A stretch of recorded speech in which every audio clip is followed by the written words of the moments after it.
After Larry, we do have two panels that are going to occur, and we have some great panelists.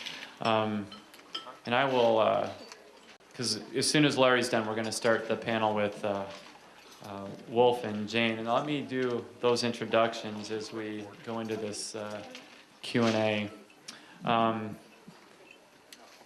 Dr. Jane Karras is here with us today. She became the 11th president of the Flathead Valley Community College in July 2001. She served as vice president and dean of instruction and student services at the college beginning in 1999. She came to Flathead Valley Community College from Montana office of the Commission of Higher Education, where she served as assistant commissioner for vocational technical education from 1992 to 1994, and as director of workforce development from 94 to 99.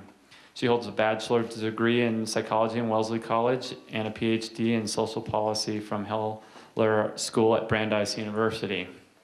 Dr. Karras sits on the board of directors of Northwest Healthcare.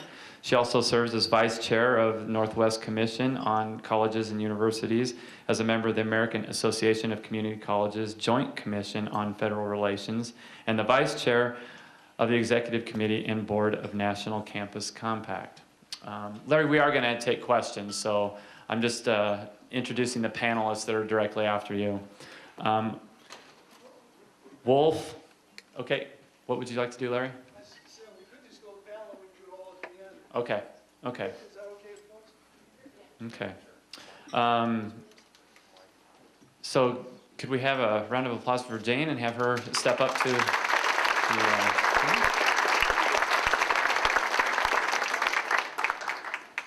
and Wolf is here today, and it's Wolf Amasbichler. Practiced that a couple days. Wolf was born in Munich, Germany, and was a foreign exchange student at Hellgate High School for 1 year. I'm learning a little bit about you, Wolf. It's very interesting. And he caught the Missoula bug. After his return to Germany, he worked for Siemens Corporation for 6 years as data center manager, where they used punch cards in the programming center. He immigrated to the U.S. and in Missoula in 1980 to attend the University of Montana, and graduated with a Bachelor of Science in Business Administration, majoring in finance and economics. Moved to Phoenix, Arizona, and attended the American School of International Management, graduated with an MBA with a focus on international business, and subsequently was employed by EDS, Ross Perot's company at that time, and it's gone through changes since then.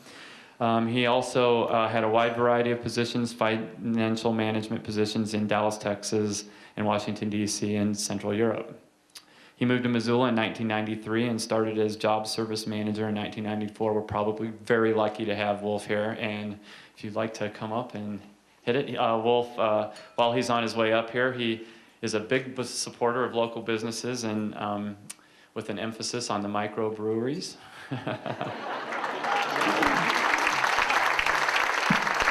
And he travels the world to a lot of strange places. So they each are going to take a little bit of time to give a short presentation, and then we'll have questions and answers after that.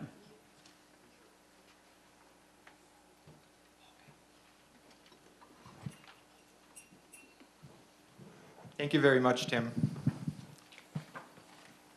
It's my German heritage. I'm happy to see microbreweries thrive in this city. And I have to make sure that keep them on their toes, so Jürgen and I chat every once in a while and compare notes. Good morning, and thank you for having me. It is a great honor. At the same time, it's always, I feel like I'm drawing the short straw after Larry. Larry's such a class act that it's kind of hard to follow him, but I'll try to do my best. I hope I'm not the ridiculous part of what he said earlier. The other thing is I asked Larry, I said, you know, why me? And he said, well, I think you get it, which in light of his earlier comment, I take as a huge compliment, but there is that disclaimer, I think you get it, so we'll see. just last week we had our career fair, and what a difference a year makes. Last year we had an unemployment rate, same time, of roughly 3.8%. This year, as Larry noted, we had 6.6%.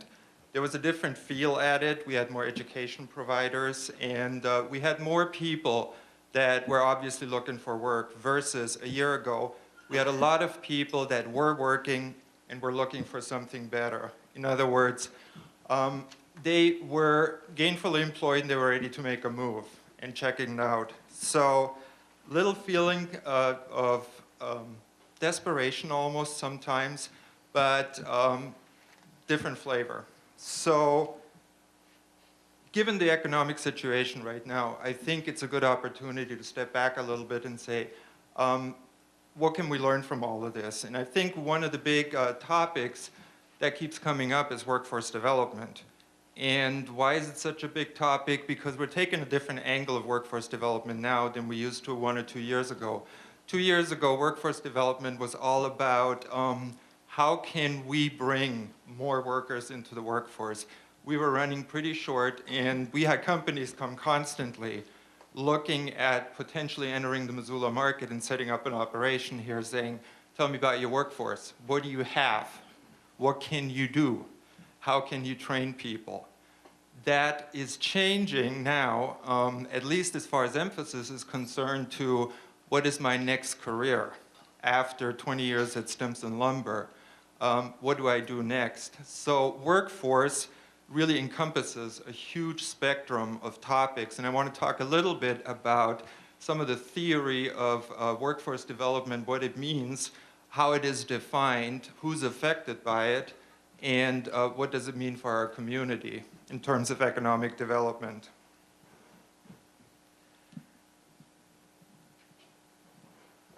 Workforce is something that's used increasingly as a term, not just in this country, but throughout the world. You have Europe use that term, you have it in Asia. Singapore has actually a department of workforce development services there. So workforce is becoming big news everywhere.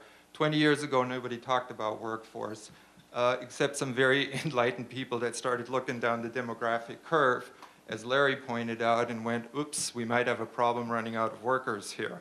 So in this context, workforce is one of the key economic drivers, and more importantly so, as the demographics are shifting.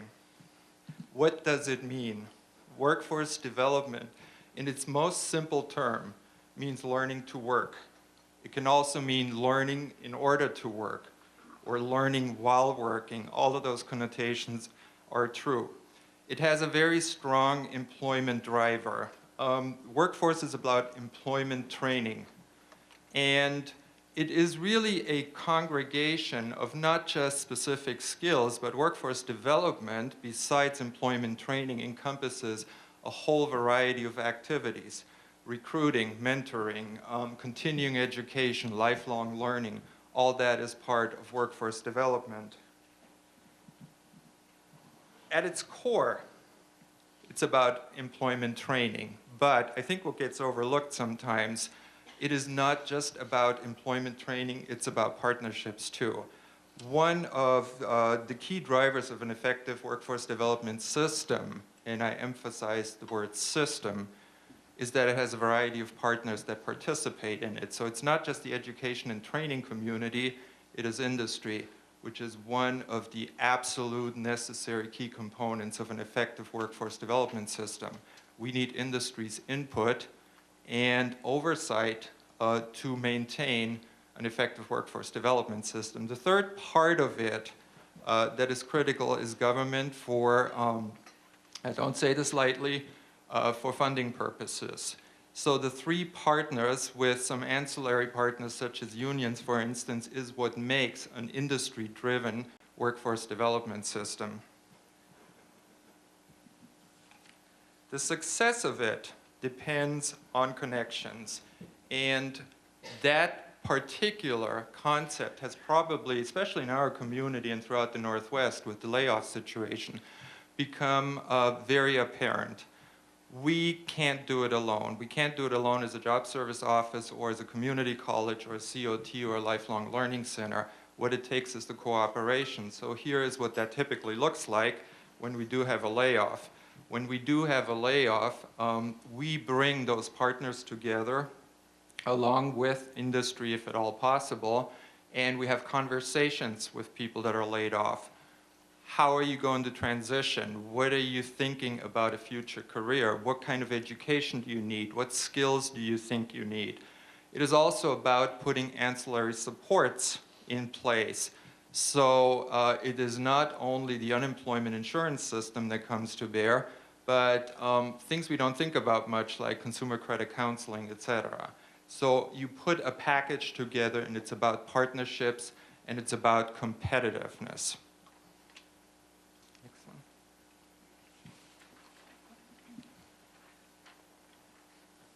Why is everybody talking about economic development? Couple of key drivers here. One is globalization. Globalization drives it because we are competing with everybody else. Given technology, you can locate a customer service center or a manufacturing operation just about anywhere. I love to travel, and I love traveling in emerging countries. A couple of years ago, I had the good fortune of being in Vietnam, and I never forget what I saw there. I saw highly motivated people wanting to learn at all hours of the day and sitting down then afterwards manufacturing things. It was a disciplined workforce, and it was a continuous learning experience as explained to us. All very interesting. Now, personally, as a customer, I don't care where something is located necessarily, other than I'd rather see local people getting paid. But as a pure customer, as long as the service is excellent, the location doesn't matter.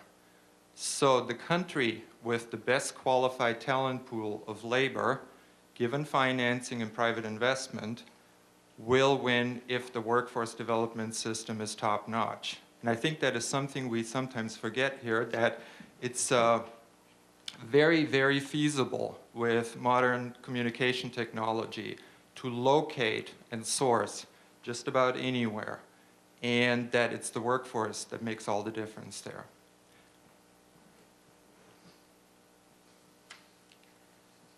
Some other things that drive it are political changes.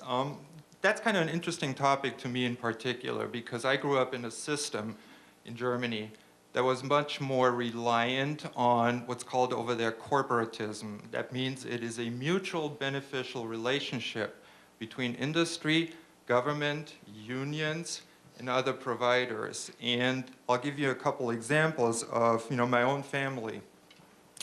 My brother grew up and went through ninth grade. He finished ninth grade, and then he started at a company, and the company was producing and manufacturing machine tools.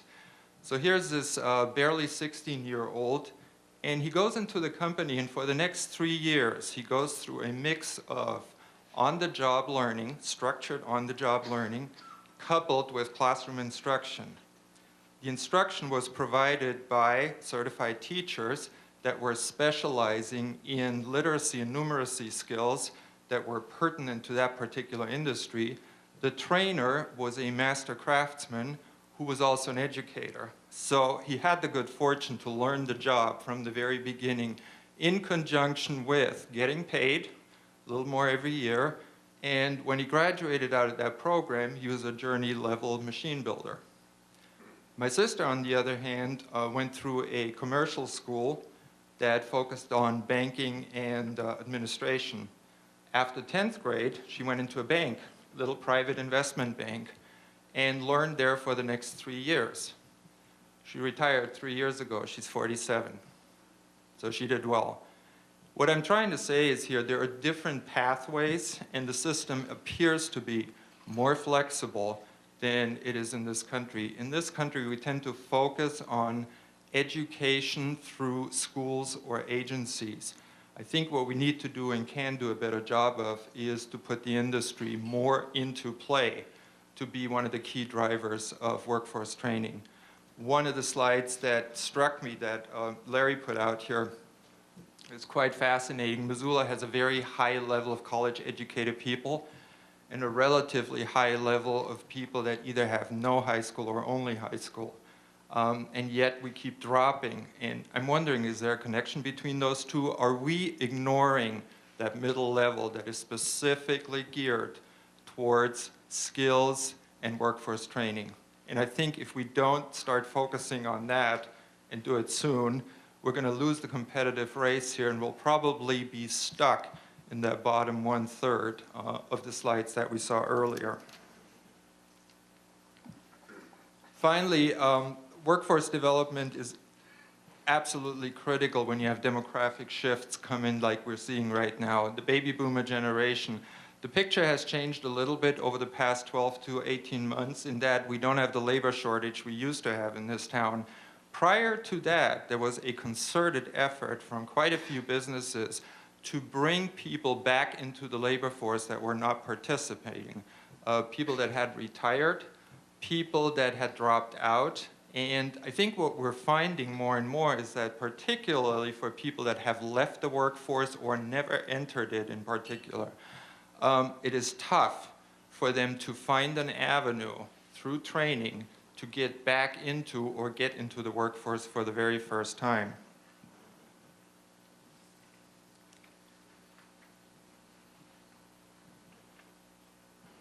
I work a lot with the College of Technology. I work a lot with the Lifelong Learning Center. The Lifelong Learning Center is probably one of the best kept secrets in this community. It has evolved tremendously. Not only can you get your GED there, but it's gone much further. The Lifelong Learning Center is becoming gradually the premier short-term training institution in this community. You can learn things like medical terminology, a lot of healthcare related things.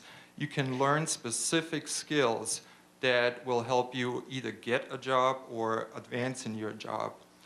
Having said that, the College of Technology has morphed into more of a workforce training institution. It used to be considered, this is my perspective, a stepchild in this community. It was the VOTEC, and I've heard Dr. Good speak many times that it's not the VOTEC, it's a professional technical school, so I got that. We will be graduating more than 40 former Stimson workers out of the College of Technology from a variety of fields. So that portion is working for the population that is in transition, that is moving from one particular career to another. We have had tremendous success with very motivated long-term workers that were laid off, moving into an entirely different career into the College of Technology. And here is where the system aspect comes in. After the first round of layoffs, which was about 2 years ago, we sent people through the college, and we found that quite a few folks had difficulty learning, had difficulty with some of the fundamental skills that you need in order to succeed in college. Learning how to study, learning how to learn, learning how to use a computer, learning how to do research. Those were items that, in some cases, lowered the probability of success of graduating from the COT. Having learned that, the second time around, we put in a summer's worth of instruction through the Lifelong Learning Center to learn how to learn, to have those skills that increase the probability of success. And I have to say, some of the standout students come from that particular effort. The workers there are doing great. So we have in place pieces of what I believe we need in this region to have an effective and start to form an effective workforce center. I think the trick is to put those pieces together and make them work together. To be successful as a workforce development community, we need to collaborate and we need to do a better job. As Larry said, there is room for improvement here. I'll bring a couple of really quick examples, because I don't have much time, of what is happening close to us and what some flavors are for workforce development effort, just so you get some idea of what the breadth of it is that goes on around the county, and I'm sure that Jane will add to that tremendously.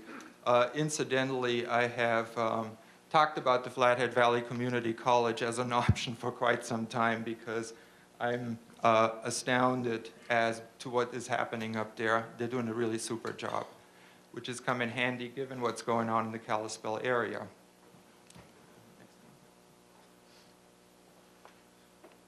Okay, 3 examples. One is the North Idaho College.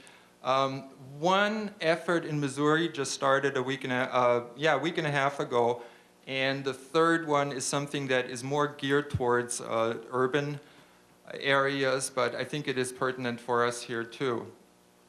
Starting with the North Idaho College. The reason I put this slide up, it's the home page of the North Idaho College, which is located in the Coeur d'Alene, Post Falls area. North Idaho College has done a super job moving and migrating towards an effective workforce training center. The reason I put this slide up is on the left side. Right there. It says workforce training. And once you click on that workforce training site, you get this. The key points to take away here are they have an institution that over years have focused on workforce training and done it in a comprehensive fashion. What you see listed on the left side are all pieces that do happen in this community. The difference is they don't happen under one roof. You have an SBDC, we have one too. It's located in Rosalie's shop. We have adult training dollars that we administer. We have workforce training that goes on at the Lifelong Learning Center as well as the COT, as well as some private contractors, which incidentally is something new. We're seeing more and more private contractors for workforce training. All of that is housed under one roof. They offer classrooms, they offer labs, they rent out facilities. They have satellite downlink system. They have smart boards, all put together. Now, if you were a company looking at locating in the North Idaho area versus Missoula, and the question came up, what can you do for me in terms of training? Where would you go? I can honestly say, we have this, go there. We have that, go there. What this particular place can say, come on in and we'll give you a one-package deal, providing as much as possible. I'm not saying that we can achieve that, but I think we need to move in that direction. This is an initiative out of Missouri that was just started with the help of Vice President Biden. It falls under the stimulus bill. And Biden and Governor Nixon kicked this off. And the reason I'm putting this out is it is simple. It is a very simple thing. It focuses on young people 18 to 24, and it provides opportunities for young people to connect up with industry for 3 months in the summer and learn on the job, while at the same time having access to career counseling and getting ready for choosing careers. It is simple in that you put your name in if you're interested and what you're interested in, and if you're a business, you put down, I'm a business, and most of these are high-tech businesses, and I'm interested in mentoring and guiding a student. Down the road, my guess is that students make better choices before they enroll in college fields. My guess is also that some people feel an allegiance to the particular company they grew up, and that it makes it easier for the companies to recruit talent down the line. And it's all about talent. Last example, and this I'm putting up not so much because it is that applicable for us, but it's an example of how the private sector is starting to play more and more in employment training. This was started in the year 2000 by an investment banker. It's called Year Up, and the information is available on yearup.org.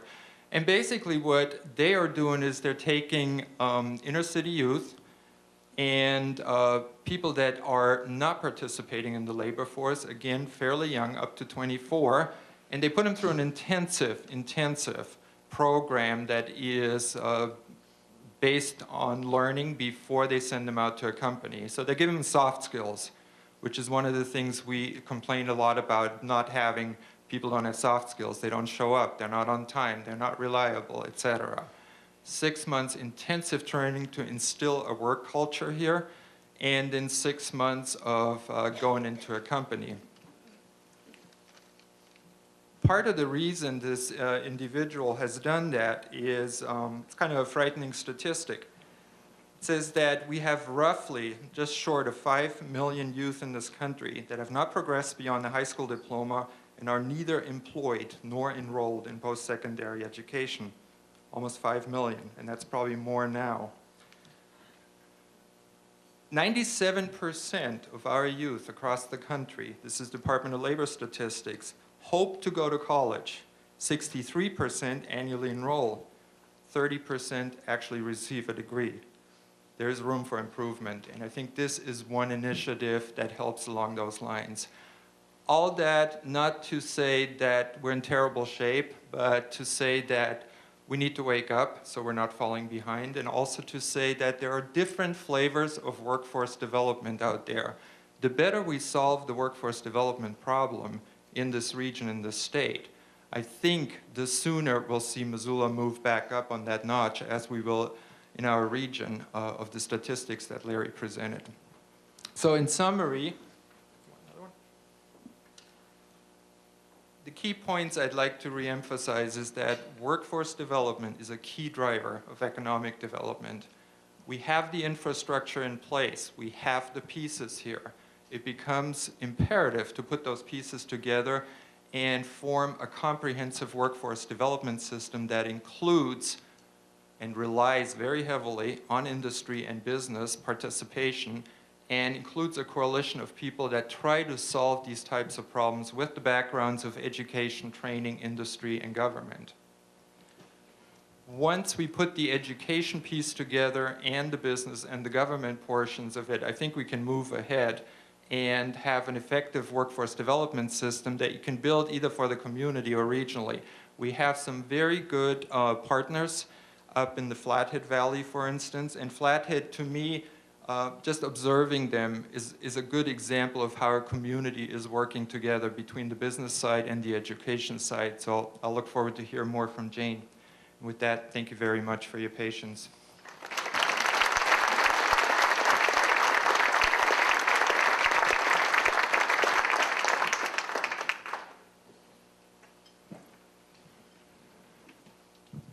I was a lot taller when I started this job. It's amazing how that happened. I want to thank you all for having me here today, and thank Larry especially for the invitation to be here and talk about what we're doing at Flathead Valley Community College. As you've heard today, education is integral to quality community and to quality workforce, as well as key to economic development. There are a number of similarities between Kalispell and Missoula. We both have excellent educational opportunities for people in our communities. We have regional health centers, and we have both experienced quite a bit of recent population growth. In Flathead County, Flathead Valley Community College is the primary post-secondary education provider. As a community college, we are supported by tuition dollars, some state dollars, and a local mill that was voted in when the community created the community college in 1967. We don't receive any of the $6 million, although everybody in our county does pay those dollars. So just to give you an idea of how we're supported funding-wise. Our mission is to focus on general education, workforce development, economic development, and cultural experiences for our community. As Wolf mentioned, key to our success and key to the education and workforce training are the partnerships that we develop as a community college. And our partnerships, especially at Flathead Valley Community College, are with K-12 education, higher education, especially the Montana University system, and private colleges and universities, and with business and industry. And as I talk about the things we're doing today in workforce development and training, in our partnerships with K-12 education and in lifelong learning, I'd just like to quickly ask who here is from private business and industry, if you could just quickly raise your hands. And how many people are involved with government, non-education government? And how many people are from K-12 education? And how many people are from higher education here today, other than Larry and myself? Great, well, I'm glad to have somebody here. Because you want to be sure, as you listen to what I'm talking about with partnerships, to be we always look at who's at the table and who's not at the table when we're building our partnerships and developing our economic and workforce plans in Flathead County. So at Flathead Valley Community College, one of our main responsibilities, of course, are our credit programs, which include the Associate of Arts and Associate of Science degrees, which are transfer degrees. And most of those students go on to get a 4-year degree. They transfer often to U of M or MSU. Some of them stay in the area because we have wonderful partnerships with U of M and MSU and some of the other colleges as well as private colleges. Some of our students go on to other places in the country, Stanford, Johns Hopkins. All of the credits transfer because we've worked hard to ensure that our students are able to be successful. They start in small classes. They have a lot of individualized attention, and it's been a great way for many students to get that basic education foundation. But many of our students are non-traditional age. They have families, they work. They can't leave our community to go get their 4-year education or a graduate degree. And because of that, we've worked hard to develop partnerships with the Montana University System and some other colleges and universities to offer opportunities. For example, we have a 2+2+2 now in business. We offer the first 2 years of a business degree. MSU Billings offers the upper 2 years for a 4-year degree, and U of M offers the MBA, all in Flathead County. So people who can't leave because of their family or work or resources are able to get their business education at any level. We're creating a new 2+2 in social work with the U of M. We have a 2+2 in elementary and secondary education with the University of Great Falls. Those are just a few of the examples of the types of things we've been able to do. We have the bachelor's in nursing, BSN, with MSU Bozeman because we've been able to bring that to the Flathead as well. We also offer Associate of Applied Science and certificate programs. In 1967, when the college started, we offered 5 of those. About 42 years later, we have more than 50, and all of those have been developed in partnership with business and industry in our community to address those needs that we've seen and the needs that business and employers have had to find well-trained, prepared individuals to work in those areas. All of our curriculum has critical abilities integrated in throughout.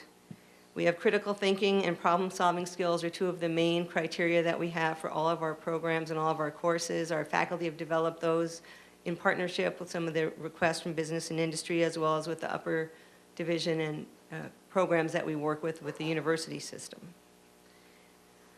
We have a number of developmental programs we've created to address the essential transferable skills, those basic skills, basic communication, reading comprehension, mathematics basics, computer literacy, some of those elements that Wolf mentioned earlier that people need to have that basic foundation to be successful at any level of education and in the workforce. At Flathead Valley Community College, we also offer all of the adult basic education and graduate equivalency diplomas for students who did not receive their high school degree. And so we've been able to work with those students, many of whom are older and left high school for a number of reasons, who are coming back and realizing that to be successful and to help support their families, they do need to have that high school equivalency diploma and then go on and get some college education. Flathead Valley Community College relies on close relationships with business and industry and our economic development partners to maximize the workforce development responsiveness in our county. I'm going to give you some examples of some of the things that we do. We have business and industry representatives on all of our career and technical education program advisory committees. So every curriculum that we develop and continue to reassess every year has business representatives and industry representatives from that field who know what the state-of-the-art needs are, what the types of training and education our students have to be successful in those careers and to be productive employees for those employers. We have a Flathead Business and Education Council that started about 11 or 12 years ago. It was the brainchild of Hank Rickliffs, who is at Plum Creek, who was in our Flathead leadership Flathead, and he developed a program to bring together business, industry, and education. And this group is business and industry leaders, K-12 and higher education representatives. We meet 2 to 3 times a year to talk about what are the emerging and current needs of business and industry, how can education better meet those needs, what can we do to better prepare our citizens to meet the changing workforce. It's been a very beneficial group. It's helped both education see better ways to address the needs of business and industry. It's also helped connect business and industry with education because there are a number of things that we have to deal with that they've been able to support as well. The Flathead Regional Business Center is a group of the Small Business Development Center, the Kalispell Chamber, the Job Service has an office there, the college does. We all work together to identify better ways to provide workforce training and economic development to those in our community. The Mountain West Economic Development Group, which is our economic development agency in Kalispell and in Flathead County, is a partner with the college as well. We've worked with them to bring new business and industry into the Flathead County. Some of those have stayed, and that's been great. Some of them have come for a few years, made a difference, and left, and then unfortunately made a difference in some other ways, and we've had to deal with those, but I think that's part of doing business with everybody. Job Service Employer Council has been a great partner to work with the college and with business and industry. The Northwest Montana Business Expansion and Retention, also known as the BEAR Project, and I know Missoula also has that, looking at what are the needs of business and industry, how well are they being met, and what can we do to better address those needs. The Chambers of Commerce are all involved with the college.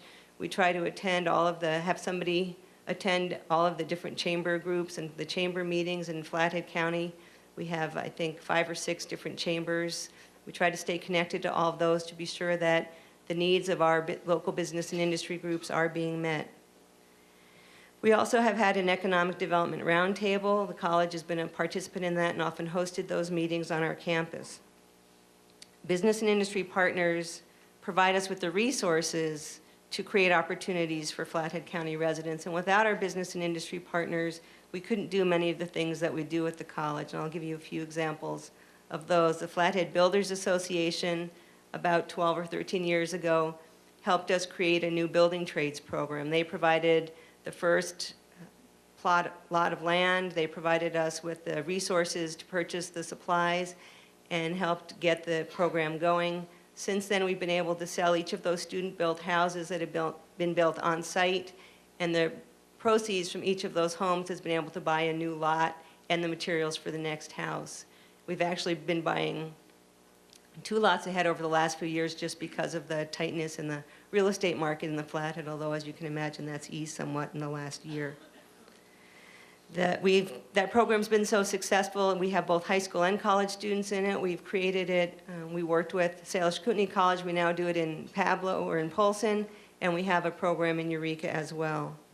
Our heating, ventilation, air conditioning, and refrigeration program, several years ago, there was a real need for technicians trained in that area. Business and industry groups couldn't find anybody to work with them or for them. They were able to provide us with internship opportunities for students to get that hands-on experience. We were able to put the curriculum together and provide them with trained technicians in that field. Healthcare, of course, one of the fastest growing areas in the economy for all of us. Without the partnerships we have with Flathead, or with Kalispell Regional Medical Center and North Valley Hospital, we probably couldn't offer many of the healthcare programs that we do today. We have an excellent radiological technology program we started about 4 years ago with Kalispell Regional Medical Center. They allow us to use their state-of-the-art equipment that we could never afford to purchase as a small public community college. Our students get the best of both worlds. They get the curriculum.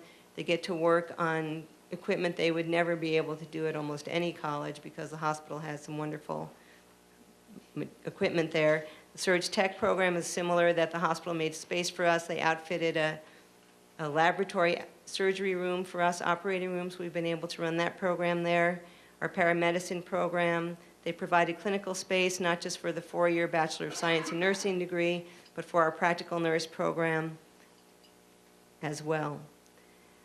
Flathead Valley Community College also has an early childhood center that we've created as a learning lab for early childhood education providers. Not only do our students in our early childhood program get to use it, but we're able to bring in all of the early childhood providers from around the county to have continuing education opportunities and ways to learn what the new best practices are in an environment where they can sit in a lab setting and actually work with the children and do observations in our observation rooms. As you've heard earlier, certainly the unemployment rate here is a challenge in Flathead County. It's the highest it's been in 15 years. It's close to 13% right now. And the layoffs have been phenomenal. If you saw today's paper, you know that Plum Creek is laying off in Polson. They may be closing more plants again in Flathead County as well. We had a job fair about a month ago, 8,000 people attended that job fair. And that's in Flathead County alone, and that was Flathead County residents. So you can tell that there's a real need for ways to find education and training and get those people back into the workforce as quickly as possible in good paying jobs that will help them support their families and be a part of a successful economy. We've done a number of things. We've worked closely with the job service in our area. When there are layoffs announced, there's a rapid response team that travels to that work site as soon as the layoff is announced. We're there with the job service to provide information to those workers about what their opportunities are for college. As you can imagine, many of them are older, non-traditional workers who left school either right after high school or even before they finished high school, and the thought of coming back to college when you're 50 or 55 years old is a daunting task. And for many of those, the advising and counseling opportunities that we provide is a huge part of helping them understand that they're not going to be sitting just with a number of 18-year-olds in a class, but especially at the community college, our average age is 29, and we have students that range in age from 16 to 88 in our credit program, so you never know who you might be sitting next to or what their world experience will be to help you in your program. We've added some special sections. We've had a late starting spring semester. We've never done that before, but we had more than 200 people coming to the college after we had started our spring semester in January, and they didn't have all of their TAA paper done. A lot of the layoffs happened after, so we were able to create a whole new section.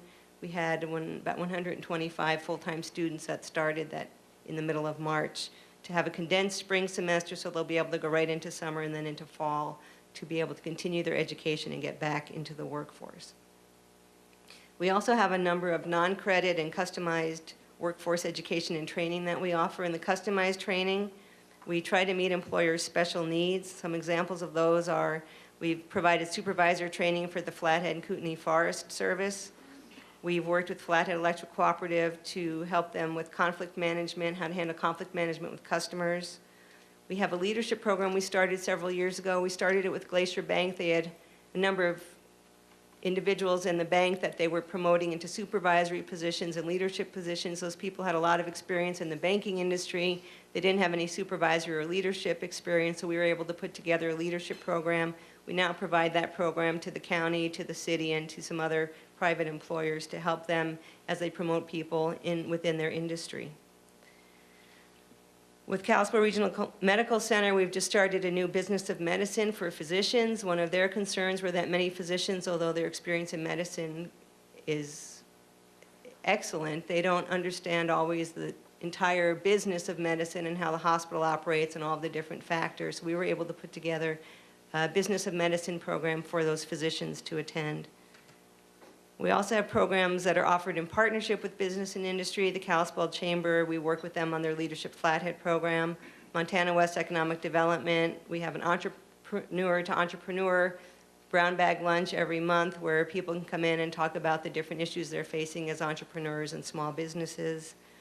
We work with the Kalispell Job Service. We also do a monthly brown bag with them on human resources topics. And the Flathead Builders Association has worked with us for their members only to provide some blueprint reading, contracts, and project management training. Also in partnership with our local community management team and SHRM, the Society for Human Resource Management, we have a 12-hour soft skills curriculum that we actually developed at the request of many employers, and I'm sure many of you have this concern. People don't show up on time to work. They don't call to say they're going to be late. They don't even call to say they're not coming today, let alone they don't dress appropriately. They don't have the right customer service skills. All of those soft skills that we don't normally teach in a regular college program. So we developed a 12-hour soft skills training curriculum that includes the employer expectations, those things I just mentioned, dress, being on time, being responsible, self-presentation, communication skills, managing conflict, teamwork, and action planning. Those skills that we'd all like to see our employees have, but they don't always come with. We continue to work to actively monitor the emerging needs and skills gaps in our communities, and that's something that we're always looking at. What are the needs in Flathead and Lincoln counties? How are they being met? What are we doing, and what can we do to better meet those needs? Our partnerships with K-12 have also been critical in the success of keeping people in Flathead County and keeping them employed in successful careers. We have a career pathways program that we work closely with the K-12 schools in the Kalispell Public Schools. Faculty and staff from FECC are participants on all 6 fields of the advisory teams for the career clusters. We're one of the lead agencies for the state's Tech Prep Big Sky Pathways, which again creates a series of career clusters that are being used around the state to help students as they move from high school into post-secondary education, whether it's 2 years or 4 years or a graduate degree, to follow a path and know what skills and knowledge they'll need to have to be successful. And then we have our Running Start program, which is an opportunity for high school students to take college classes and get both high school and college credit. We had about 350 high school students this year who participated in that. All of the students, high school juniors and seniors in Flathead and Lincoln County high schools are eligible for that. They pay half of the tuition for the first 10 credits that they take. Their credits all transfer. They count as college courses. It's been a great way for students. Many students are ready to start that transition from high school to college. And the last year or 2 of high school for some students is a challenge for them to sit still in class. This provides them with more opportunities to continue their education. We've had a number of students who have actually completed 1 year of college, and a few have completed a 2-year degree while they've been in high school and have been able to take that and move on with that much more education and experience. In terms of lifelong learning, we're also working on non-credit certifications, phlebotomy, customer service, safe food handling, basic firefighter. Those are some of the things that we do. We provide any types of additional training or education that people in our community need, similar to the Lifelong Learning Center here in Missoula.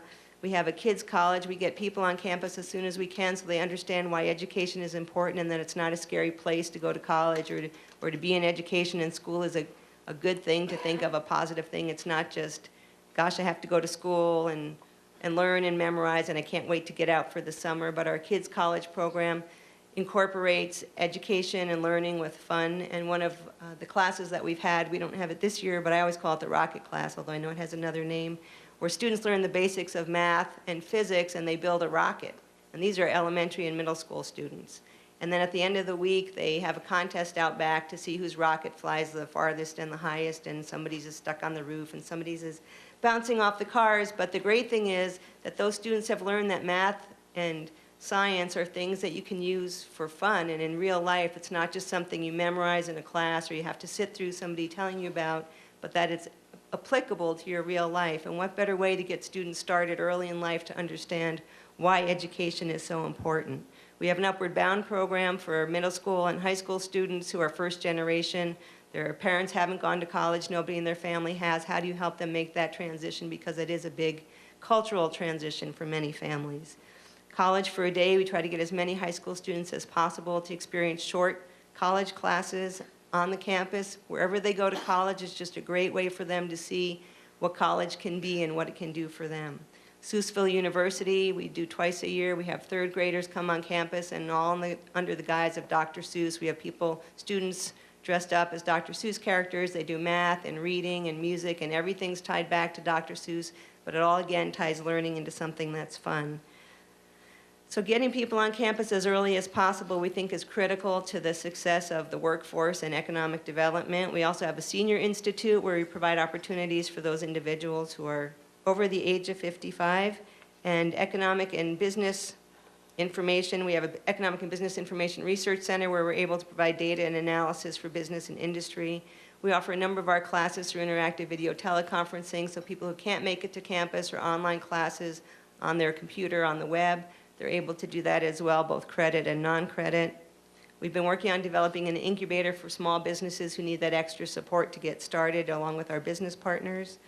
Some of the other things we've done as a community college, and many of you already have many of these things here in Missoula because you're fortunate to have U of M and the College of Technology here.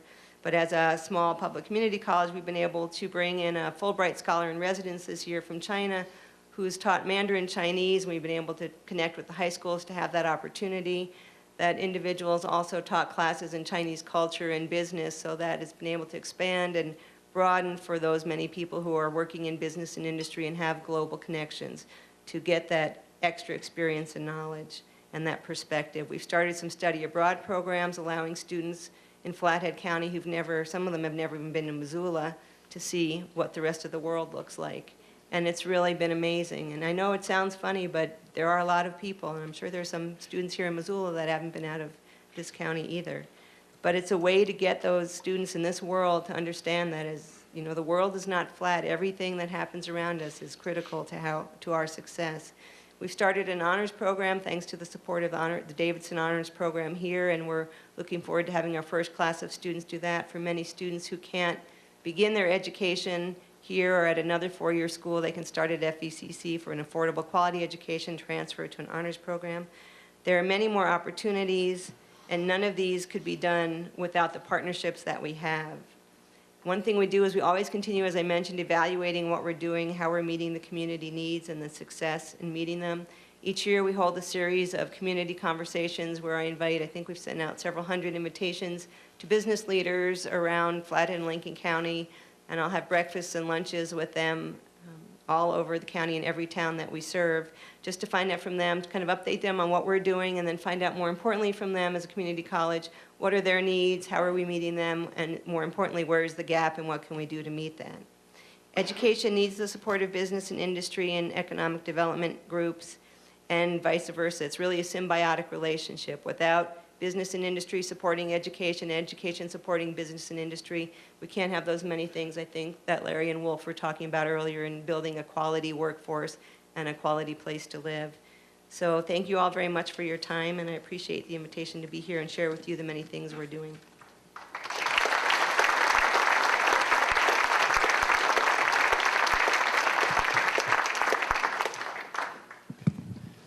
Thank you, Jane and Wolf. We're going to move on after the cluster of education and workforce topics. We're going to move on to cultural development and the financial world. So first, let me introduce Jeff Sutton. He's a nationally recognized business leader of the arts in the U.S. He's been in the field since 1976. He was a professional photographer. I'm sure he still is a professional photographer. And has published thousands of images. His work has appeared in Newsweek, Parade, the New York Times, USA Today, and on the cover of 24 magazines. As owner of the Sutton West Gallery, he has represented many national recognized artists and has been curator for over 200 exhibits. In 2002, Jeff sold Sutton West Gallery and has been using his business experience in many contexts in the art community to work as program manager for the Montana World Trade Center, a program of the University of Montana on a variety of projects. These have included working on a Department of Commerce funded project to increase in international trade through the arts and directing the Creative Enterprise Cluster Development Program for the Montana Governor's Office of Economic Opportunity. Currently, he's working on an EDA grant program to develop a Montana craft market. Jeff has served on many nonprofit boards, including the Historical Museum at Fort Missoula, the Art Museum of Missoula, and chairman of the Missoula County Board of Trustees for Museums. In 1993, he founded and served as board president for 6 years of the Gallery Association for Greater Arts, a nonprofit organization consisting of Missoula Art Museum of the University of Montana and privately owned galleries. He's also served as president of the Clark Fork Coalition from 1998 to 2003. Welcome, Jeff, and he's also a graduate of the University of Montana in 1975.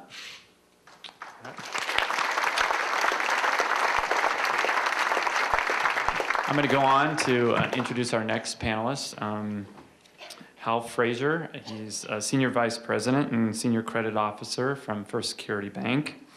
He's worked for First Security for 25 years, and he's been 32 years in Missoula.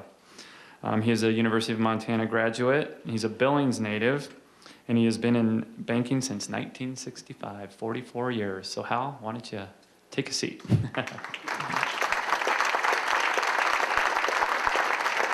And they'll both have a short presentation, and then we'll get into some Q&A to wrap up the program.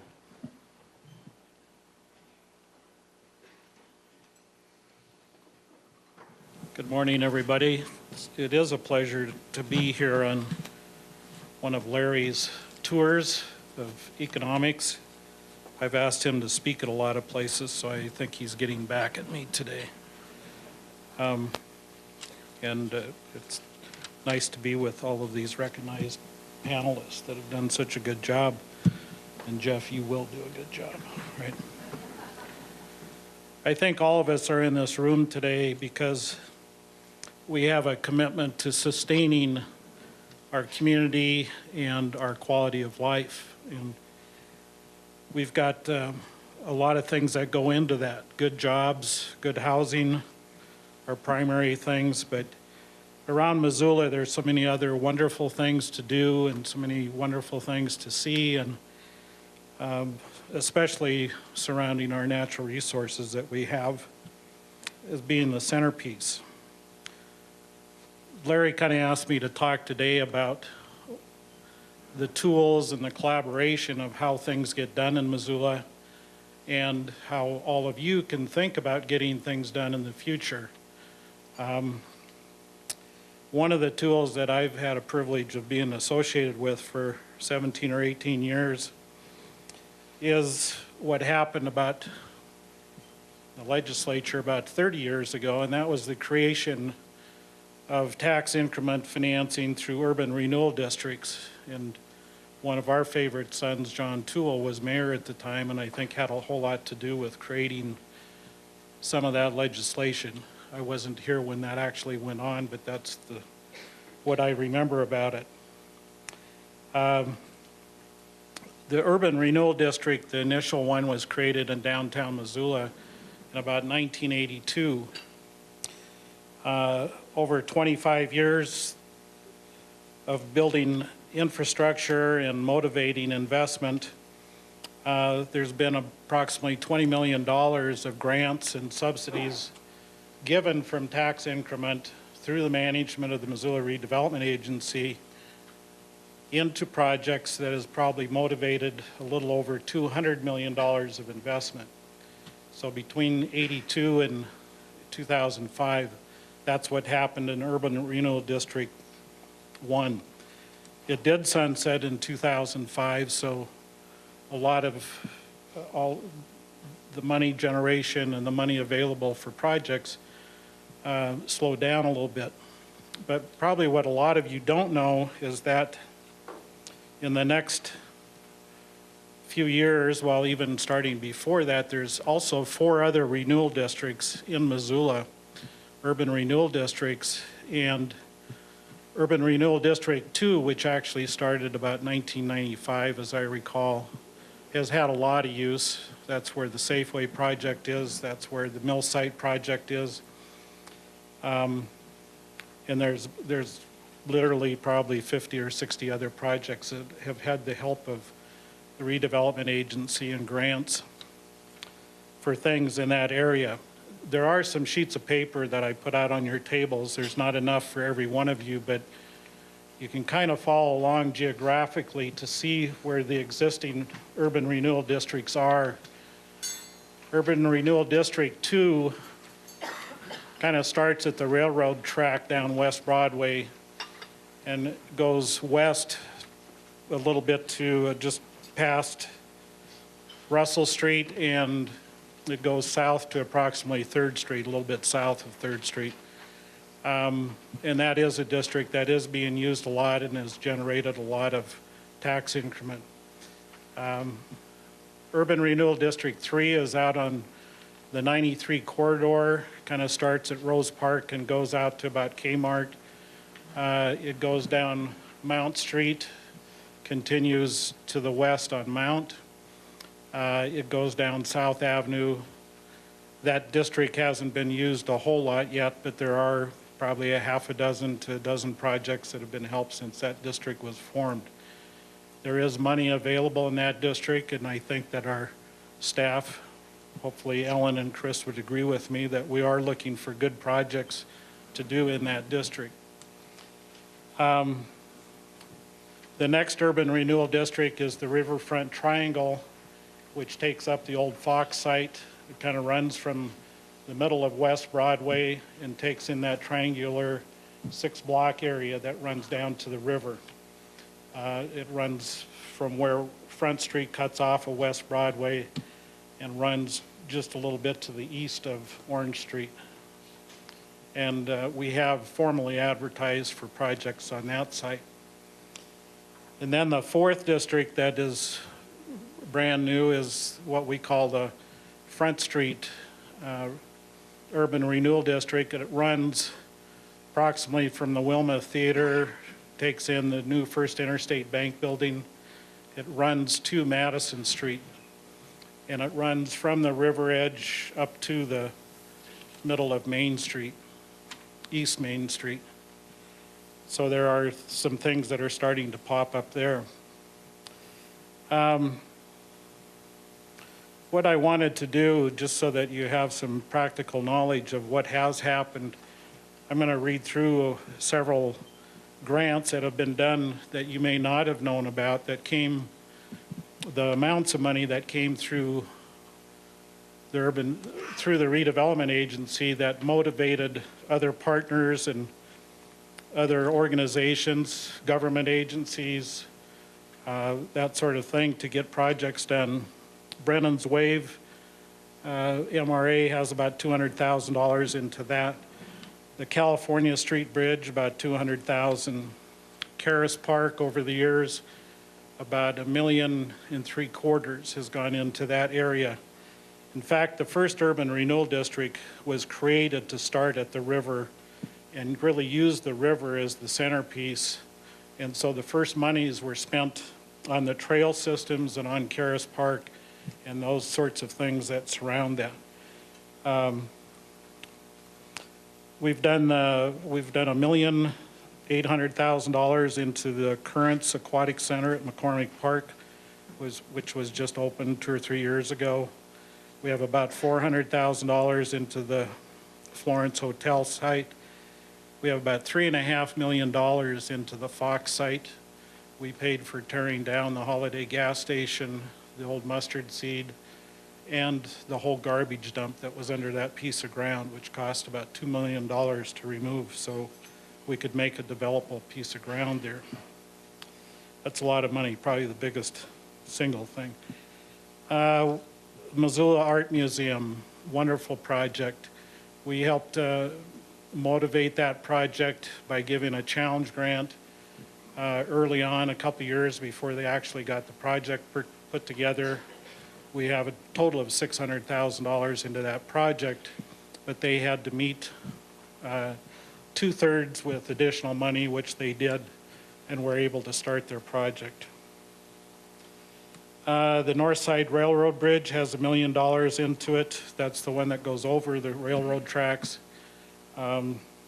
just west of downtown. The Orange Street Bridge has just about $1 million into it. The Parks and Trails system, we have over $3 million into the trail systems around Missoula. So if you want to know how those things are getting done, that's how they're getting done. $350,000 into the federal courthouse, $350,000 into the skate park, $360,000 into the Wilma. And then one of the biggest grants we ever did was $1.9 million into St. Pat's. And we basically paid for the demolition, the implosion that most of you will remember when the old hospital was blown up or imploded or whatever you call it. A couple of things before I stop here. I wanted to talk specifically about a couple of those projects. St. Pat's was one of them. We also have been involved for 7 or 8 years, 8 years, Chris, probably, with the Safeway project, which also involves St. Pat's.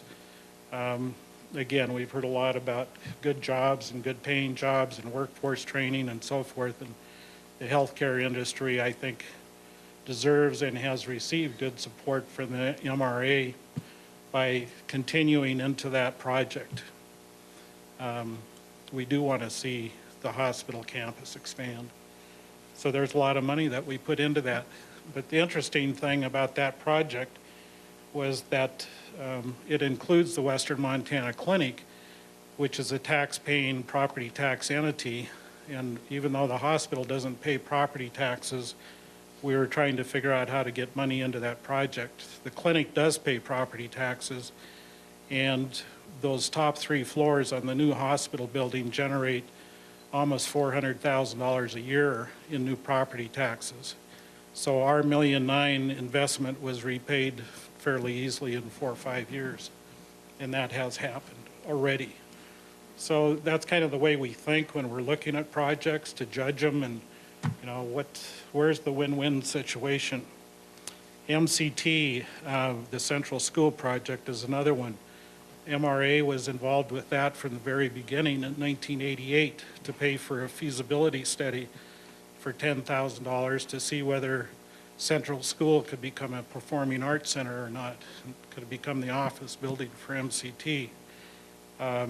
That did happen. They also put the money in to buy the school building from the school system, the school district.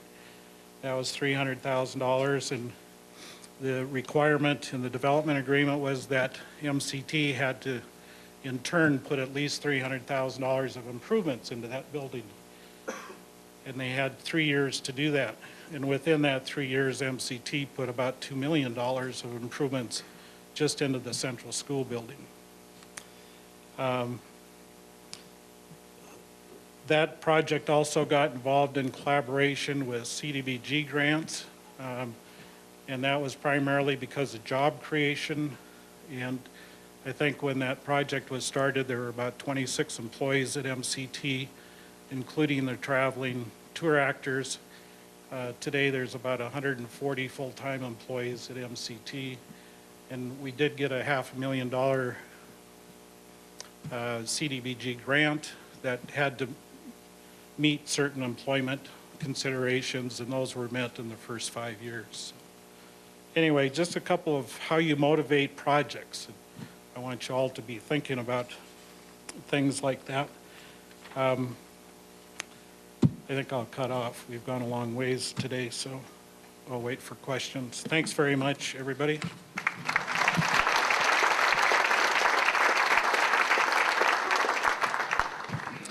Thanks, Hal. I always like going last. I can maybe slip something by you guys.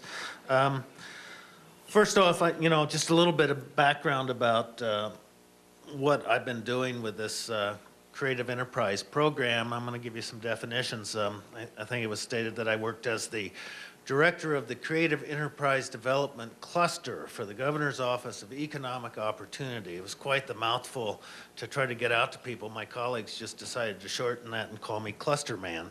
I put the yellow suit with the CM away, the spandex, and I wish I'd gotten a bobblehead like hell. But what is the Creative Enterprise Program?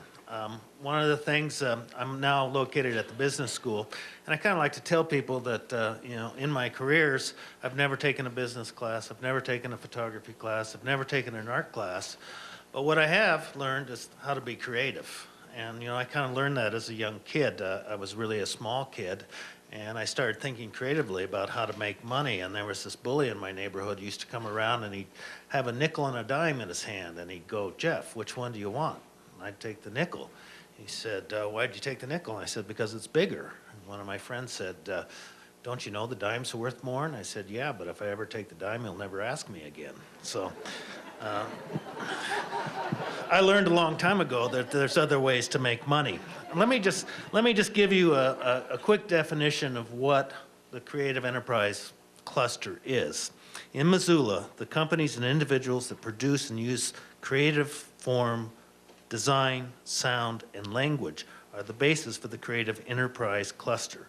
The cluster consists of all enterprises in Missoula whose principal competitive advantages are derived from distinctive appearance, form, or content.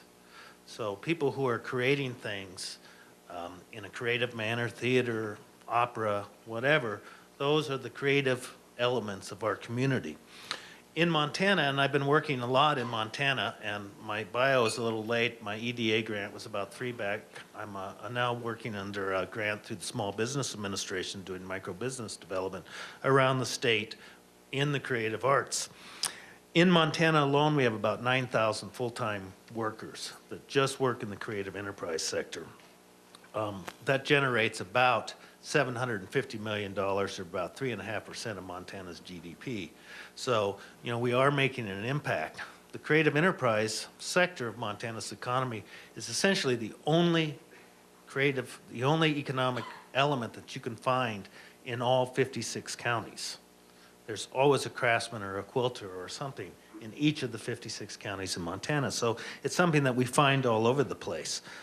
People think, well, you know, what's this, you know, how do we support this? Well, we've given out about 700 degrees from our 2-year and 4-year institutions in creative elements, drama, art, the film and TV program in Bozeman graduates about 150 a year, has about 600 students. So we are actually supplying people into this sector of the economy. You know, here in Missoula, we're blessed with Missoula Children's Theater and the Montana Repertory Theater, Rocky Mountain Ballet. These are all people that are actually exporting this creative element outside of Missoula. I think MCT brings in about $3 million from out of state. The Montana Repertory Theater is the largest national touring repertory theater in the country. So, and Rocky Mountain Ballet went to China. So we're actually making money by exporting our creative knowledge to other places. You know, the relationships and social capital that are involved in the creative enterprise sector, mostly we're small micro businesses. Most people work alone. Our nonprofits, which are a huge part of these things, are usually the institutions that are facilitating the relationships and knowledge building within our communities. So they play a really important role. So when you're supporting museums and other institutions, they're really helping all these micro business institutions because unfortunately, the creative enterprise, and I'm going to talk a little bit about a program that we had at the state level where we tried to do a training program that was defunded. There is no real formal training for micro business in the arts. Suppliers and service, most of the elements of the supplies are the human capital. It doesn't take a lot of raw materials or anything. It has really small infrastructure. It's something that you can develop in almost any area. That's why we're using it as an economic development tool in rural areas of Montana. It doesn't take much infrastructure. And the resources for it usually can come from almost anywhere. So you can, you know, buy beads or paint or whatever, and it's easy to import. Marketing and delivering products and services, that's probably the biggest problem for artists and the artist community. They really lack the business skills and marketing skills that most businesses, you know, are natural part of their business. For artists, they don't really have that. They really rely on intermediaries like galleries or agents or shops to sell their products. They're not very good business people. Innovation, you know, and technology are becoming increasingly important. Web sales, web product design, and all these things are things that are making it easier for Montana artists to compete on a national and international scale. They're entrepreneurial, and the capital investment in micro businesses is really low, so you don't really have to put a lot of money into it.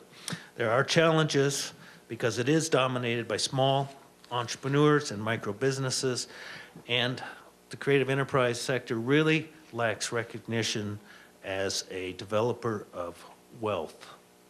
People just don't really see it as a wealth generator. Some of the suggested actions that we have taken on at the World Trade Center and at the Montana Arts Council particularly are to recognize and develop measures for the economic impacts of creative enterprise. And I think I stated some of those. We've done a lot of research on how much money is being generated around the state. And, you know, unfortunately, in government, just like anything, we have to quantify what we do in success in economic terms. We forget about all the intrinsic values that arts do for our communities and have for our communities. So right now, we're trying to find funding resources that support our sector of the economy, and so we're doing this through economic statistics also. Probably in Missoula, we have about 4,000 jobs, maybe even 5,000 jobs. In the nonprofit alone, there were 1,100 directly related jobs to the creative enterprise sector. We haven't really done any research on just the particulars of the for-profit sector. Probably somewhere 60, 65, I can't remember all Larry's stats, but $65 million in income, probably in Missoula.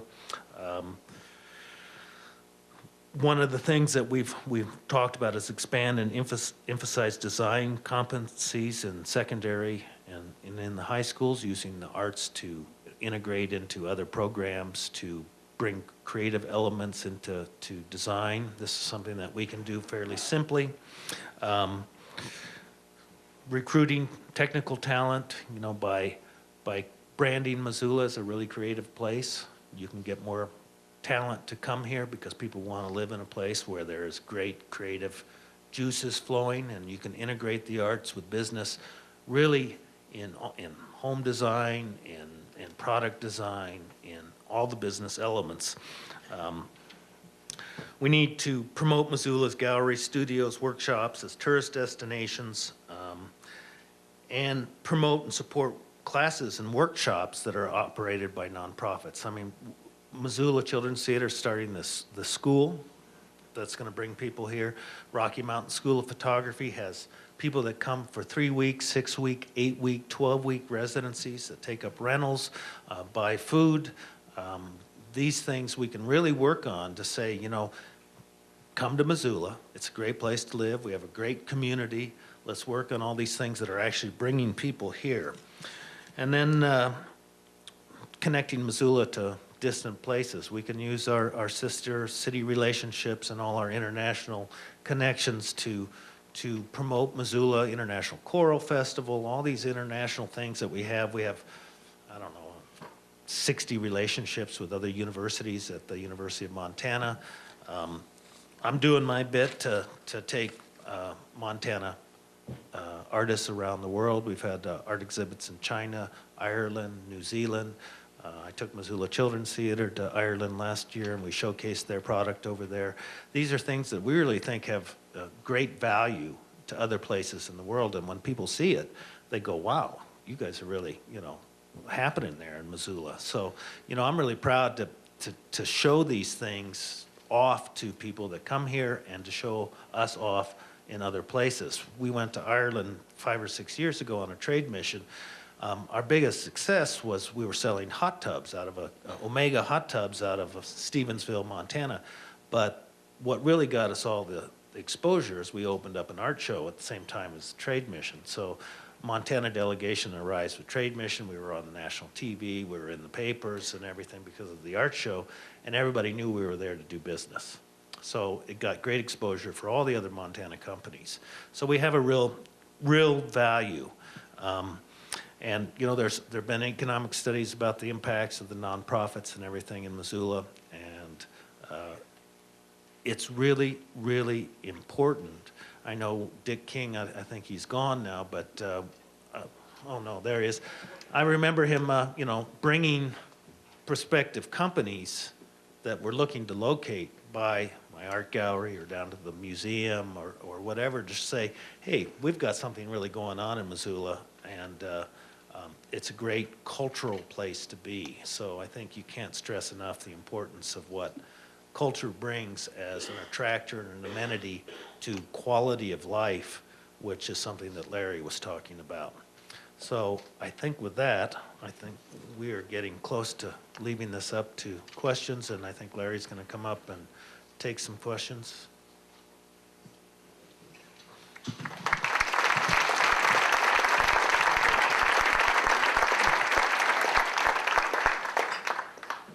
We'll have a few microphones out in the audience for questions, and actually all the panelists and Larry are free game. So are there any questions? Oh, we have some questions. Come on. Some fast questions. I'll always ask a question. Mr.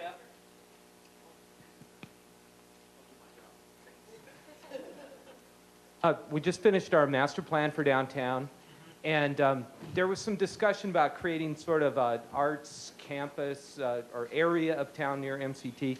Is there any merit to doing like an arts incubator where we pull all of these disparate artists together, the clay studio, our glass studio, and give them a place that, you know, pretty much low rent where we can, you know, attract tourists to as a draw for our community? Does that have merit? Yeah, I think it does have merit. One of the problems that we're sort of facing is, I don't know how many nonprofits there are in Missoula, but there are a lot.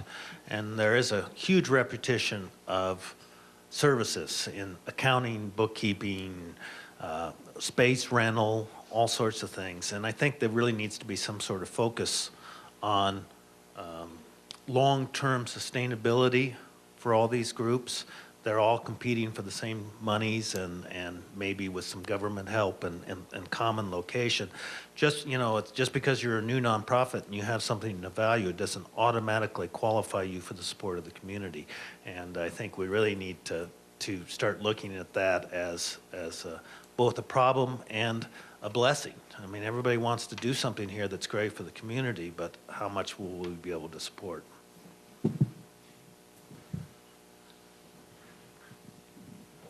This one is addressed primarily to Larry, because you talked about the cluster development and the possibility of next steps for how we could organize in a way as a community to intentionally promote and develop those clusters. Well, one of the first things I wanted to say is this community can only go as far as the business community and its involvement and participation will take it. We can have all the elected officials in the world, but the thing that Missoula really needs is everybody in this room. And when we had our meeting in December, we had 400 people there. And you have to stay in this game. And one of the ways of doing it is we've got to let people go to their strengths. I mean, in this room, I've had side conversations with 20 people who want to go to work. And I think we need to go to work where our strengths lie and also where the community's strengths lie. So I'd like, just like on that arts question there, we need to have a 30, 40 person group working on this that regularly reports back out to 400 people. What's their best ideas? Where are we going? How is this going to work for Missoula in that arts area? This professional, technical, and business area, we need a 30, 40 person group working on that who's talking about workforce development, business development, what the needs are. Healthcare, I mean, we've got a lot to work with here, but it could go a lot further. I was just talking with somebody that works with the hospitals here and some of the frustration in trying to get them to realize what they have to work with here. And I really think that's what's missing from Missoula is we haven't found a way to bring all of you into the process with the ideas and then to come back out with what's going to work best here. But that's always going to be a work in progress, and it's going to be an ongoing conversation. I don't even think I answered your question. What was your question?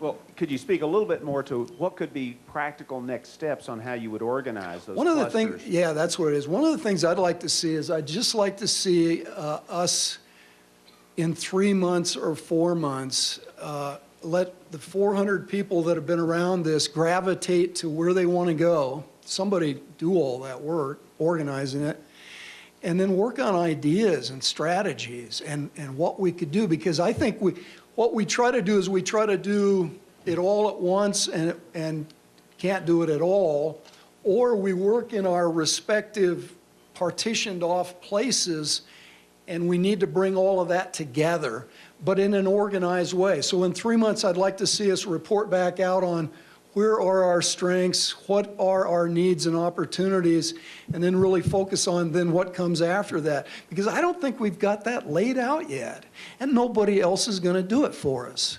We have a lot of people doing good work, obviously, but this takes everybody. It really takes an effort that we haven't completely had here in Missoula, I don't think. And the missing ingredient, we got to have business people really working at this thing.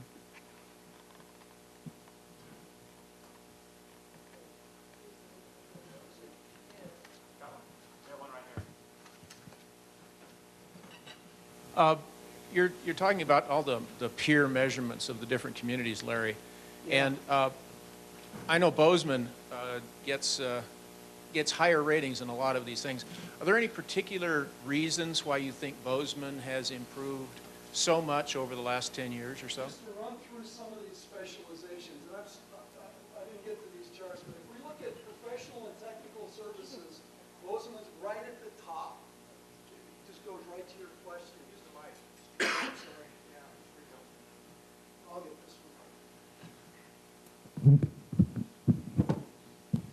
One of the things that Missoula needs to do is just travel around and find out what other places are doing. But in the area of professional technical services, that's the fastest growing piece of the entire Rocky Mountain West economy. And Bozeman, among these peer cities, if you measure how much employment earnings they get out of that piece of the economy for every $20 million of total personal income, they're at the top of the list. And look who's second, Santa Fe, Helena, Idaho Falls, Missoula. So this is one of our strengths, and that's why I put it, but what's our strategy? Tell me what it is. Do you know what it is? And then this is healthcare. La Crosse, Wisconsin, Mankato, Missoula, and Billings are right there. But we have more to build on, but this is definitely an area of specialization. This is state government, wholesale trade, retail trade. We're a fabulous trade center. But boy, we can do more. But we can't do it by ourselves, piece by piece. It's got to be something we put together. This is construction, real estate. Look at how dependent we are on real estate. Bozeman and Missoula, and this is why the current situation, why we're so vulnerable. Because if that real estate and construction sector set flat long enough, we don't have anything to replace it with. Here's our manufacturing. It's not there. Where's Bozeman in this? It's not very high up here. Bozeman is the only place in Montana that's currently adding to manufacturing over time, but it's all high tech. Right. Well, that was along the lines of my question. MSU is spinning off lots of companies, lots of technologies. Right now, it was the last company that's gone public in how many years in Montana? All those grew within the last 10 years. I think that might have some impact upon Bozeman. There's a lot more millionaires there now than there were 10 years ago. But not only did they grow, they want to grow. And so in some ways you need to work with growth, and I don't think we've been doing that. Here's another thing. If we look at local government, which includes city, county government, and our schools, all of our Montana cities are near the bottom. What does that mean? That means that for a given size of our overall income base, we put less into local government than on almost any community like us. That's why our schools are against the wall on financing. Our city and county governments are up against the wall. That's why they went after a local sales tax option.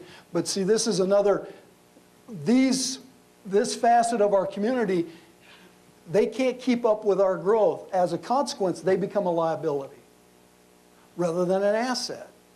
So, I mean, there's lots of things that work here, but we can fix it. I mean, this community could fix this stuff. It's just that we haven't yet. Somebody else? I might just throw out one, and each of the panelists could answer. What keeps you, with this economy and the uncertainty, what keeps you up at night?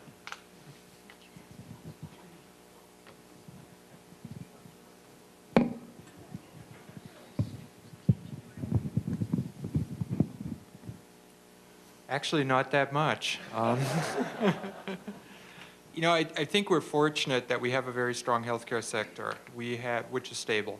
We have a very strong university. You have a business base and economic base here that is less subject to the economic fluctuations that you see, for instance, in Michigan. So, you know, I have some isolated things that keep me up at night to some degree. You know, one of them is west of town here. But in general, I think we've managed the transitions pretty well. If you think about, you know, when I came to high school here, we used to have teepee burners and all that. We had a very, very strong wood products industry.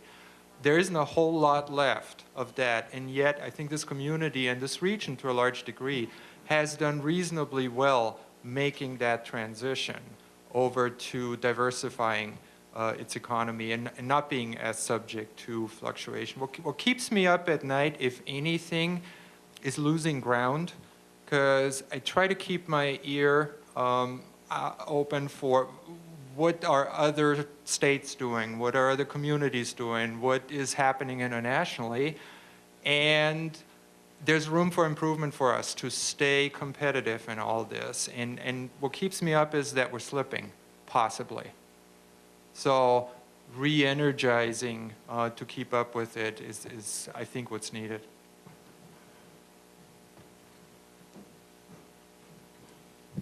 In general, I think just making sure that we're continuing to meet the needs of our community and looking into the future and how do we prepare students and community members for jobs that we don't even know what they may be in 10 or 15 years. But also right now, especially in the Flathead, is dealing with all the dislocated workers and the unemployment. Our enrollment this spring is up 20% in full-time students compared to last spring at the same time. We have early enrollment for summer right now. I just got the numbers yesterday. We're up 80%. So we're looking at huge growth with the new potential layoffs at Plum Creek. And the challenges, of course, are it's always great to have more students in school. It's a mixed blessing and a curse because it's great to have more people going back for education, and certainly lifelong learning is something we all advocate for. But getting all those students into programs, many of whom, as I said earlier, haven't been in school.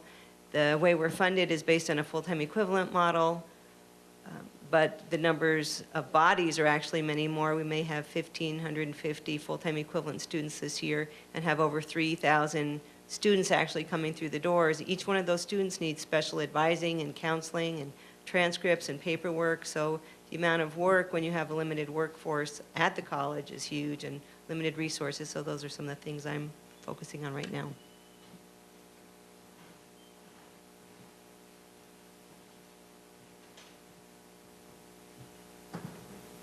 I sleep pretty good, about 5 hours a night, and I think it all has to do with age.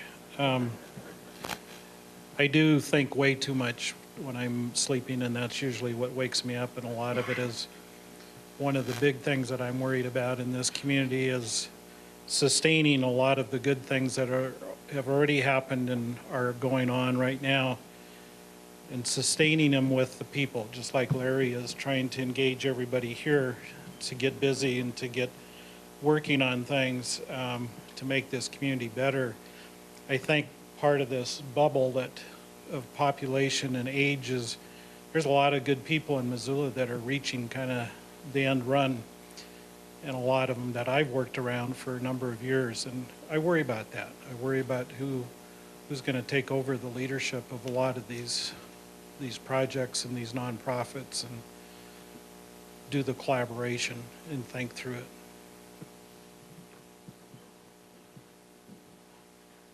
Guess what's been keeping me up lately is this cold. Actually, you know, I've actually been thinking a lot about the opportunities. And, you know, we're really in a shifting, changing paradigm. My industry is so small, business oriented that creativity and the opportunities that localized economy creates for us is exciting. Through my SBA grant, we've been working with 10 artisans from rural areas, mostly Native Americans, and probably had the biggest success of any of my programs that we've started. Our little education programs that we ran through the College of Technology, which is a creative enterprise thing, our average increase in wages has been 151% in the first year. So for me, it's an exciting time because we're really able to focus on this small business and getting some help and doing some of the small business things. So in some ways, for us, it's a time of opportunity. Right here. In this age of older workers needing to return to the workforce or change jobs, I hear that what you're doing supports the workers, and whether it's education and soft skills or computer skills, things that they don't know. But are you seeing businesses actually willing to employ the older worker? I have a number of people in my age group who think that they're being passed over for the younger, better bargain worker.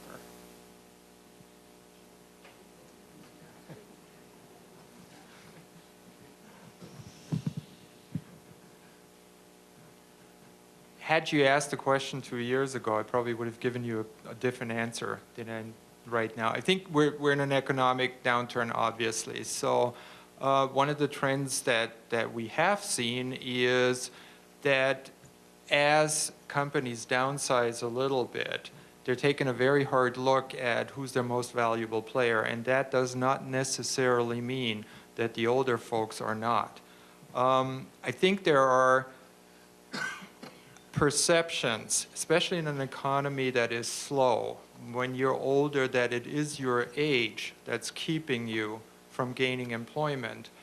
That becomes a self-fulfilling prophecy to some degree.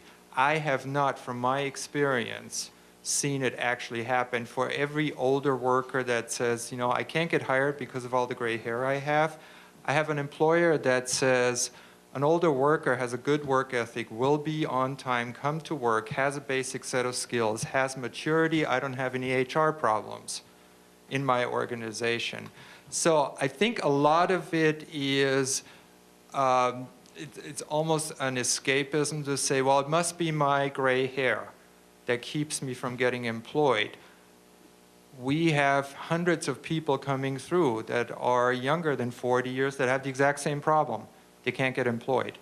When you had an unemployment rate of somewhere between 2.5% and 2.8%, you didn't hear those issues because people were saying, send me somebody who's reliable. They didn't care about age. I don't think employers care too much about age. What is critical to sustain that, though, is to have mechanisms that allow workers in general, and older workers in particular, to keep their sharp edge, to keep training, to take short-term classes to keep their skills sharp. This is another, is it on? This is another question for Wolf in terms of the North Idaho Workforce Center list. And that seems like a fairly simple thing to do and maybe a good place to start. But I think one of the things that we see in Missoula is that even with the simple things, we get bogged down in some sort of political infighting or who's going to be in charge or whatever the issues may be. What would you see as the barriers to being able to establish something like that, which seems pretty straightforward? Great question, May. The simple things in life, right, that are straightforward.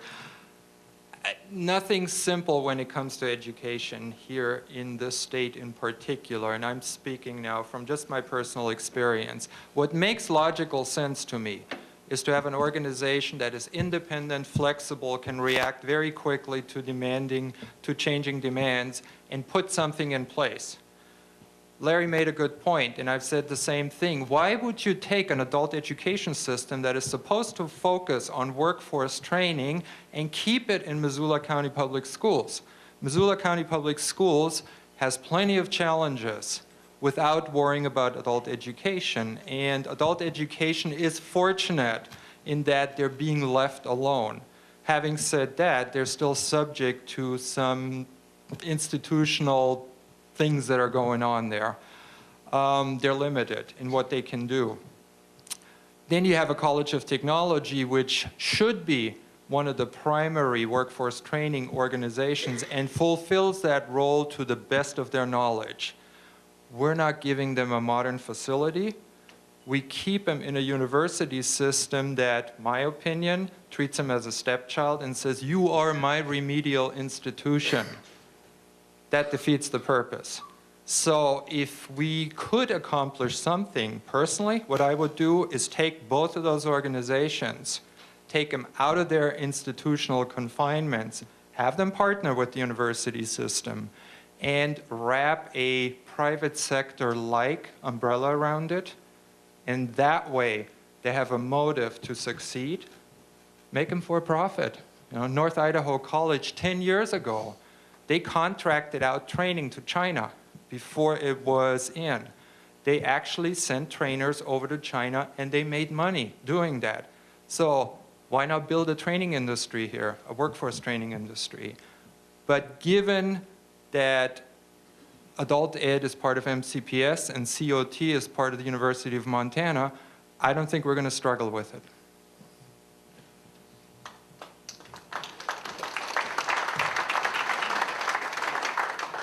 My question is for Larry. Concerning, we're always asking other businesses and industries to move to Montana, trying to attract them, but yet it seems to me we've rolled out the unwelcome Matt, for our woods products industry. We read again in the paper this morning about Plum Creek closing down a mill permanently, maybe 2 more in Kalispell. And I know there's a certain point where our infrastructure folds and we have no ability to manage the forest healthfully if we want. If we don't want, then we don't need them. But if we do, we need the infrastructure. And my question to you is, how close are we to losing that infrastructure completely?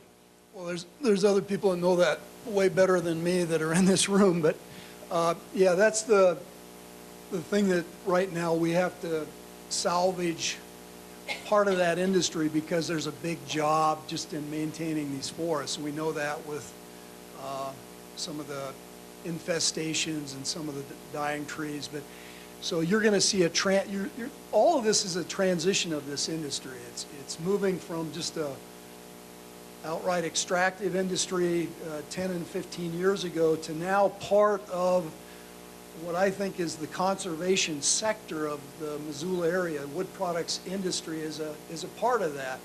And I think there's people working hard to figure out how to keep that going. They've got a lot of tension in the state legislature. I think there's been several funds set up just to provide money just for that very reason, to keep parts of this going. But just to give you a quick example, Plum Creek is the largest landowner in Montana.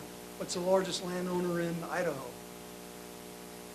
Potlatch, same company, same everything. What are both of them doing with their timber bases? They're moving them to real estate. Why do they move them to real estate?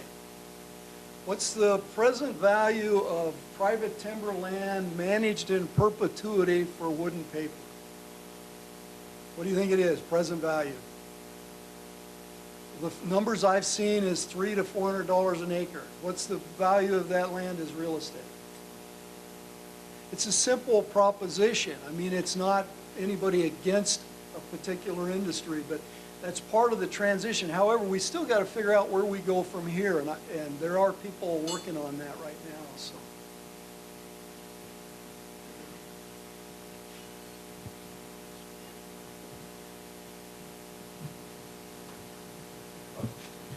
Is there a question? Oh, a couple more. Great. I think this question's for Larry, but we keep hearing that we live in a global economy, and I just wonder if how big an effect foreign immigration has on Missoula, both legal and illegal. Is it even a factor?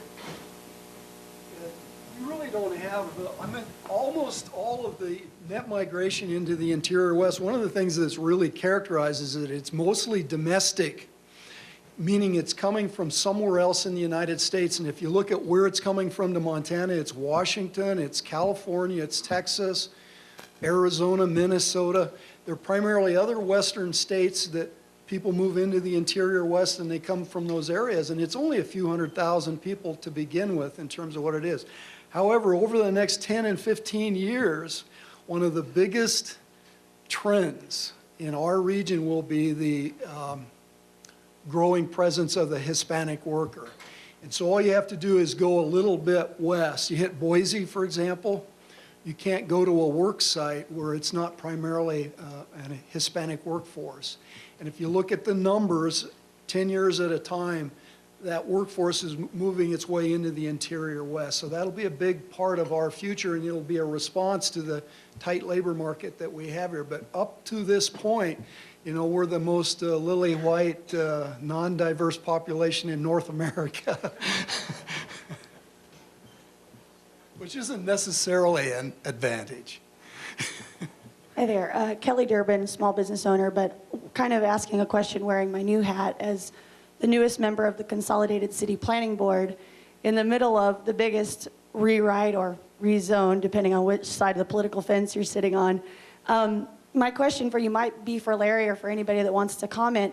As we're reviewing the rezone or the rewrite, there is a lot of things that we're talking about. We just got the Missoula downtown proposal. I just got it to review this week. Is there any feedback or insight that you can offer that can help us on the government on that level?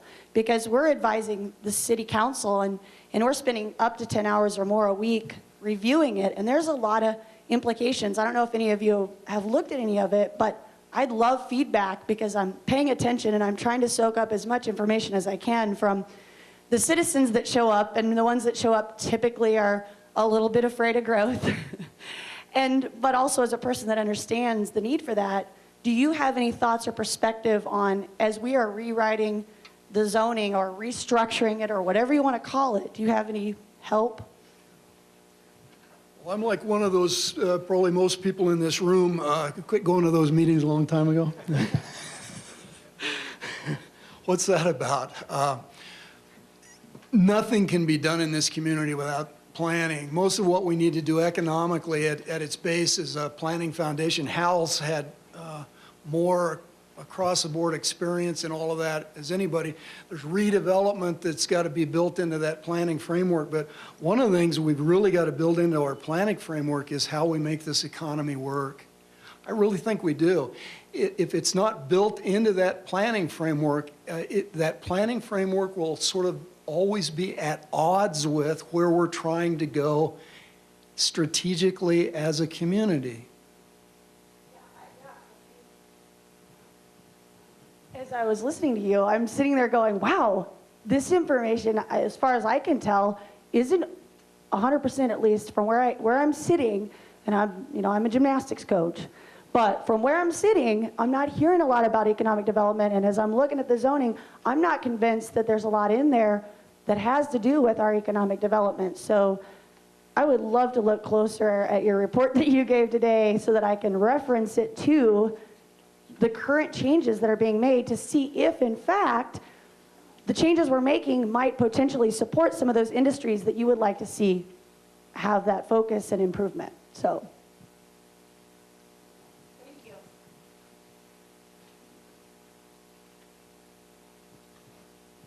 I figure we have about 5 minutes, so I'll ask you a loaded question. I've been looking at the cluster analysis and been thinking about it for a while, and it seems to me that if we all get around these different clusters, we're basically kind of keeping up with the Joneses, or in this case, keeping up with the Bozeman's, or keeping up with our peers, or hopefully closing the gap a little bit.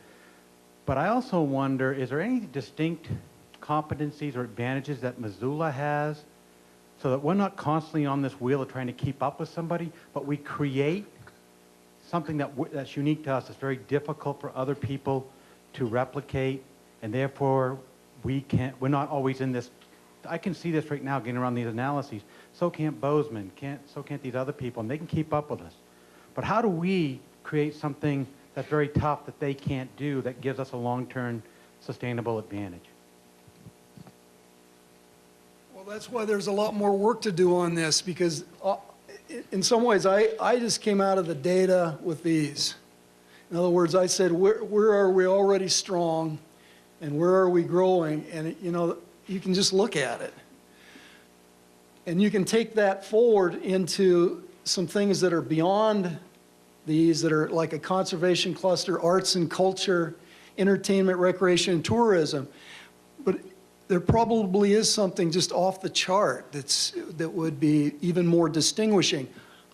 I think these are all strengths. I think in some ways there are also some unique qualities attached to Missoula here. What I want is a framework where we can put all of you to work on what the plan looks like. And then how do we keep it going? And what's your thought? What's something different than what I've put up here? I really don't, that's why I've been looking at this and saying, where is our distinct thing? Missoula is a wonderful place. We all lived here or moved here because something else was in us about this community. So what is it that we have to offer that other people just can't? Because I can say, I can go to Bozeman and Conservation Cluster, we can all talk about art. And there's got to be something embedded within that that makes us different that they can't do. And I think it's important for us to figure out what that is.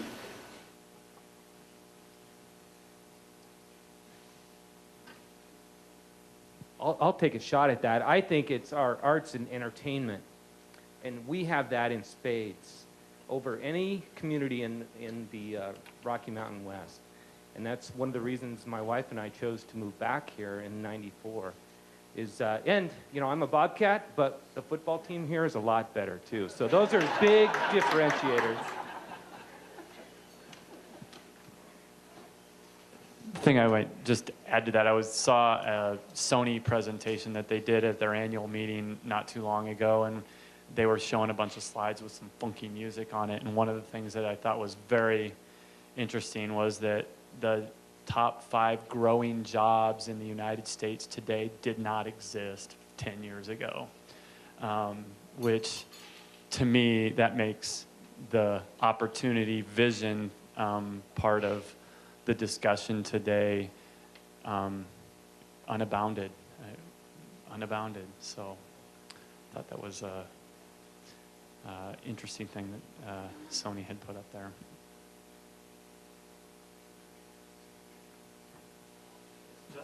Just about right on time. Is there any comments, anything else Tim, that just, anybody wants to add? Okay, Dick. Real quickly, I want to throw out, Larry talked about a framework to put us to work. There is such a model. It's been used in other regions across the country, and a few of us have been working proposing that. You'll hear a little bit more about that. It's an economic blueprint process where you look at these clusters and strengths and weaknesses. And what I took out from today is that there's interest in getting involved in that. We've come up with some people as a steering committee, and we've been raising some funding from some large employers, but it's not our project. It's got to be a community project. It takes buy-in from everybody here. So perhaps, we'll take that back to the organizations that have put this forum together, and maybe that can be the focus of our next gathering. All right. Well, I'd like to thank all the panel, Jane, Wolf, Jeff, and Hal. Also, Larry, great job today. I'd like to give one more chance for a round of applause for all of the panelists and speakers. Also like to thank the Doubletree, the Missoulian, and First Security Bank for sponsoring the event. And thank you all for attending. Have a great day.